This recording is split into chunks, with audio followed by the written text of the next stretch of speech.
માંજલપુરની Kabir society તસ્કરોને હવાલે પહેલા એક ટોળકી બાઇક ઉપર આવીને રેકી કરી જાય છે. બાદમાં કુખ્યાત ચડ્ડી બંડી ગેંગ ચોરી કરવા ત્રાટકે છે. છેલ્લા ઘણા દિવસોથી ચોરી થતા રહીશોમાં ભય.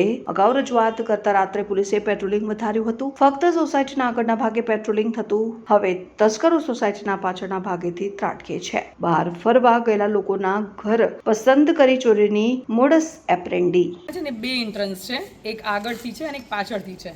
પોલીસને સોસાયટીના લોકોએ પણ અને જે દૂધવાળા આવે છે, પેપરવાળા આવે છે, બધાએ જોયા છે કે આગળ બેઠેલા જ હોય છે. બટ ચોર જે હોય છે એ એન્ટ્રી એમની પાછળથી લે છે, કેમ કે પાછળ પોલીસવાળા હોતા નથી. કેમ કે જે લોકોએ જોયું છે એમને કીધું છે કે આગળ બે પોલીસ બેસી છે, બટ પાછળ કોઈ નથી. એટલે પાછળનું પણ થોડું ધ્યાન રાખે એવું માંગણી કરીએ છીએ. પાછળ ખુલ્લો એરિયા છે એટલે સ્વાભાવિક છે કે ત્યાંથી ચોર આસાનીથી ભાગી શકે. ખરેખર જરૂરિયાત ત્યાં વધારે છે કારણ કે આગળ તો મિલિટરીની સિક્યુરિટી પણ છે એટલે જરૂરી પાછળ વધારે છે આના અંદર.